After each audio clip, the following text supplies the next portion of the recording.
दोस्तों, भारतीय जनता पार्टी के नेताओं की दबंगई, गुंडई और आपने तमाम वाचाल नेताओं को तो देख लिया है, लेकिन खुलकर कैसे वो पत्रकारों को निशाना बना रहे हैं वो आज आपको दिखाऊंगा। यही नहीं, आज आपको दिखाऊंगा कि एक पीड़ित परिवार जो सिर्फ इस बात की डिमांड कर रहा था कि उनके घर का लड़का पुलिस की कस्टडी में उसकी मौत हो जाती है, उसके लिए इंसाफ करिए, कार्रवाई करिए। तो योगी आदित्यनाथ के एक दबंग छवि वाले उनके सजातीय बड़े अधिकारी बाबू घर पर पहुंचकर धमकी देने पर उतारू हो जाते हैं। यानी जरूरत ही नहीं अब ना गुंडों की, ना मवाली की, ना लंपटों की, ना लुच्चों की। अब ये सारे के सारे काम खाकी वाले खुद कर रहे हैं। खबर यही नहीं है, खबर यह भी दिखाऊंगा कि वैसे तो कहा जा रहा था कि छत्तीसगढ़ में एक साहसी पत्रकार की हत्या कैसे कर दी गई। आज मैं आपको दिखाऊंगा कि कैसे एक पत्रकार के साथ, उसके परिवार के साथ बदसलूकी की जाती है और पूरा का पूरा जो महकमा है खाकी वाला वो लंबलोट नजर आता है एक दबंग के आगे जो खुद फर्जी है। और इसी के साथ साथ खबर रमेश बिधूड़ी से भी जुड़ी है। खबर उनके लिए बुरी है। नमस्कार, मैं हूं प्राज्वल गौतम और आप देख रहे हैं द लाइव टीवी।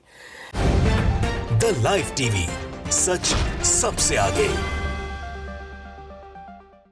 शुरुआत ही कर लेता हूं। पहले एक वीडियो आपको दिखाने जा रहा हूं, पहले वीडियो को देखिएगा क्या कह रहे हैं। ना तो मजगई थाना सस्पेंड हो और ना निगासन हो और ना तुझे 30 लाख रुपए दे। तेरे पे जितने दिन रखना उतने दिन रख ले तू इसे। अच्छा, और हम जा रहे हैं यहाँ से। तेरे पे जो करना है कर लिए। चलो भैया, तेरे पे जो करना है कर लीजिए। ये लग रहा है कहीं से खाकी वाले, ये सीईओ हैं। 3 मिनट 4 दिन 5 मिनट।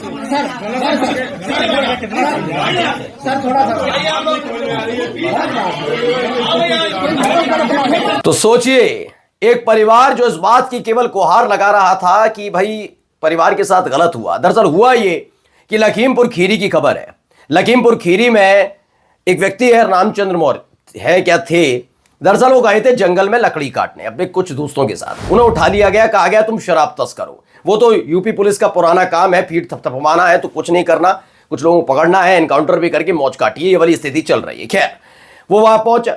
रामचंद्र मौर्य के परिवार का आरोप है कि उसे बेरहमी से पीटा गया, थाने में ही पीटा गया। और उसके बाद जब परिवार ने कहा कि ये क्या हुआ, तब तक उनकी मौत हो गई, यानी अस्पताल ले जाया गया और अस्पताल में रामचंद्र मौर्य की मौत हो जाती है। परिवार वालों ने कहा कि जिन पुलिस वालों ने इस करतूत को अंजाम दिया, साहब सिर्फ मित्रा चाहते हैं उन पर कार्रवाई हो। तो दंदनाते हुए घर पहुंचते हैं सीओ साहब। तेवर देखे कि ना निगासन तारे पर कार्रवाई होगी, ना इस थाने में कार्रवाई होगी और ना मिलेंगे तुझे 30 लाख। या 30 लाख अपनी जेब से दे रहे थे सीओ साहब, या योगी आदित्यनाथ के अधिकारी हैं तो योगी आदित्यनाथ अपनी झोली से निकाल कर दे रहे थे। ये 30 लाख रुपया ना, ये मुआवजे के तौर पर भी हमारे ही टैक्स से जाता है। ये भारतीय जनता पार्टी की बापौती नहीं है, या ऐसे अधिकारियों की नहीं है। एक तो गलती, ऊपर से तेवर देखिए। तेवर ये, ना थाने का कोई एक सिपाही सस्पेंड होगा ना कुछ होगा, 30 लाख नहीं मिलेंगे, रख ले बॉडी 5 दिन 6 दिन। ये सीओ साहब की जुबानी है, ये मैं नहीं कह रहा हूं।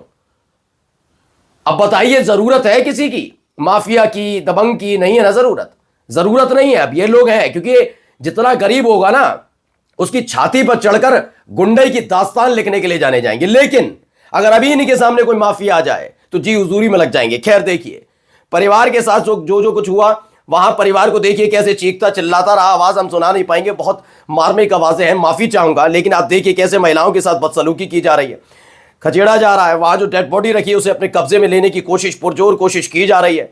यह है लखीमपुर के पहलवान योगी आदित्यनाथ के पुलिस वाले जो पूरा दम दिखाते हैं।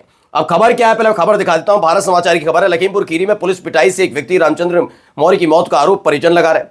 लाश रोककर घर वाले धरना दे रहे हैं। पुलिस का कहना है कि छापे के दौरान रामचंद्र मौर्य भाग रहा था, इसलिए हार्ट अटैक से मर गया। हालांकि रामचंद्र की मौत हॉस्पिटल में हुई। पुलिस के मुताबिक वो शराब तस्करी करता था। अब पुलिस ने कह दिया तो मानना पड़ेगा, वरना बड़े बड़े थे तुर्रम से तुर्रम खां जो बीजेपी आगे पीछे लगाकर घूमते हैं, भी दिखाऊंगा, वो भी दिखाऊंगा आपको। उन पर कोई कार्रवाई नहीं, उनके सामने ये पुलिस वाले लंब लूट करते रहते हैं। रामचंद्र मौर्य के परिजन पुलिस पर आरोप लगा रहे हैं कि उन्होंने मार डाला। अब तक शव का अंतिम संस्कार नहीं किया गया। परिजन दोषी पुलिस वालों पर कार्रवाई की मांग कर रहे हैं। Viral video CEO PP Singh है जो कह रहे हैं, पीपी सिंह, याद रखिएगा नाम, पीपी सिंह, ना तो मजगई थाना सस्पेंड हो, ना निगासन थाना सस्पेंड हो, ना तुझे 30 लाख रुपए दें। तेरे पे जितना दिन रखना है रख ली डेड बॉडी, हम यहां से जा रहे हैं। बहुत बड़ा एहसान कर दिया इन्होंने आने के बाद। ये देखिए, ये तेवर देखिए, और इनको अधिकारी कहा जाता है। लानत है ऐसे अधिकारियों पर। अब आप दिखाता हूं कि कुछ अधिकारियों की करतूत भी देखिए।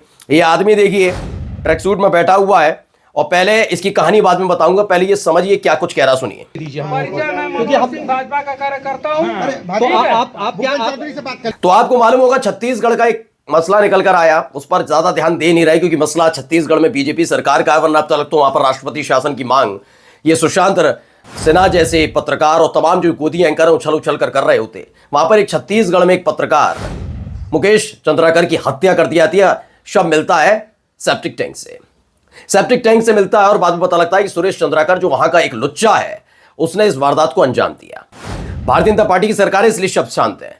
उस लुच्चे की इतनी हिम्मत क्यों हुई जानते हैं? क्योंकि पुलिस प्रशासन और सरकार का उसके सर पर आशीर्वाद है। यहां पे यही हो रहा है। दरअसल इस आदमी का नाम है मनोज सिंह। इसने क्या किया कि अगर लखनऊ कभी गए हैं तो 1090 चौराहे पर एक चटोरी गली है, वहां पर बहुत सारे स्टॉल लगे होते हैं, परिवार वहां पर एंजॉय करने आते हैं। ऐसी एक परिवार गया था, वो भी पत्रकार का परिवार, पत्रकार है रवि श्रीवास्तव जो दैनिक भास्कर में, वो वहां पर जाते हैं। वहां जाने के बाद वो अपने परिवार के साथ एंजॉय कर रहे होते हैं। कभी कभी क्या होता है पेमेंट गलती से 2 बार हो जाती है, कुछ हो जाता है, तो उन्होंने कहा कि 2 बार हो गई, मैं आपको दिखा रहा हूं स्क्रीनशॉट, जरा पैसे वापस कर दीजिए। तो वहां जो रेहड़ी वाला है वो इसी के दम पर उछला और इसी आदमी के दम पर उछलकर उसने बदतमीजी शुरू कर दी। इतनी देर में ये दौड़ा दौड़ा पहुंचा, इसने बीच में कहा क्या बात है, गुंडई दिखाने लगा। पत्रकार ने समझाने की कोशिश की लेकिन नहीं माना। इसके और गुर्गे इकट्ठे हुए, आरोप है कि इसके गुर्गों ने मिलकर पत्रकार रवि श्रीवास्तव के परिवार से बदतमीजी की, जिनमें उनके बूढ़े मां बाप भी थे। इसके बाद फोन कॉल किया गया पुलिस को। पुलिस उन रेहड़ी वालों को जो गुंडई कर रहे थे उन्हें उठाकर तो ले आई, लेकिन ये पीछे पहुंचता है गनर लेकर, क्योंकि इसे गनर मिले हुए थे, फर्जी आदमी है और बीजेपी का नेता है, इसकी कई तस्वीरें भी हैं सामने। तो ये वहां पर पहुंचता है और गुंडई की दास्तान लिखता है। उसी कुर्सी थाने में उसी कुर्सी पर पसर कर ये अपनी गुंडई का रौब दिखाता है। लंपट है, लुच्चा है ये मनोज सिंह। सारे के सारे सिंह देख लीजिए, क्योंकि वजह इसलिए है मैं क्षत्रिय समाज के खिलाफ नहीं बोल रहा हूं, लेकिन किस तरीके की एक्टिविटीज हो रही है उसके बाद कहते हैं अखिलेश यादव थे तो सिर्फ यादवों का काम होता है, मायावती की सरकार थी तो दलितों का काम होता है। ठाकुरों के क्षत्रिय किस तरीके से कर रहे हैं, सिंह जाति वाले ज्यादातर, वो देख लीजिए। तो ये गुंडई करता है वहां पर। बाद में पता लगा ये फर्जी आदमी था, ये अपने आप को दर्जा प्राप्त राज्य मंत्री बता रहा था। ये गुंडई का लेवल पार करता है। सुरेंद्र राजपूत ने लिखते हैं भाजपा के नेता खुलेआम पत्रकारों को पुलिस स्टेशन में पुलिस के सामने धमका रहे हैं। पत्रकार की मात्र इतनी सी गलती है कि ऑनलाइन पेमेंट ज्यादा हो गया किसी दुकान पर, तो दुकानदार से वो पेमेंट वापस मांग लिया। लेकिन गुंडई का लेवल 7वें आसमान पर।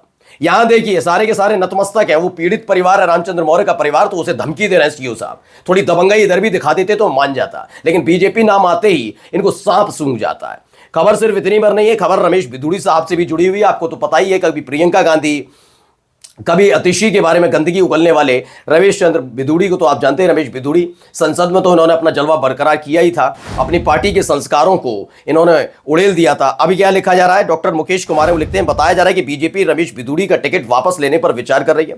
यह भी विचार चल रहा है कि अगर उन्हें चुनाव मैदान से हटाया नहीं जा सकता तो क्या कम से कम उनकी सीट बदल दी जाए। कितना शर्मा के बिधूड़ी से जैसे बदजबानों को ख्यात नेता के बारे में बीजेपी नेतृत्व को फैसला करने में इतना वक्त लग रहा है। होना तो यह चाहिए था कि महिला विरोधी बयानबाजी के लिए उन्हें दंडित किया जाता, न केवल उन्हें चुनाव मैदान से हटाया जाता बल्कि पार्टी से बाहर का रास्ता भी दिखा दिया जाता। मगर अफसोस की चुनावी राजनीति उसके सोच पर इस कदर हावी हो चुकी है कि वह ऐसे नेताओं को न केवल रखती है बल्कि सजा धजा कर प्रस्तुत भी करती है। पार्टी नेतृत्व के इस वैचारिक दिवालियापन का नतीजा है कि पार्टी में बदजुबानी करने वाले नेताओं के हौसले बढ़ते जा रहे हैं। और ये कहते हैं महिलाओं का सम्मान बीजेपी मैदान में। अब देख लिए कितनी बीजेपी मैदान में किनके लिए ये बदतमीज और बदसलूकी करने वाले नेता को सिर आंखों पर बिठाते हैं। नमस्कार। द लाइव टीवी, सच सबसे आगे।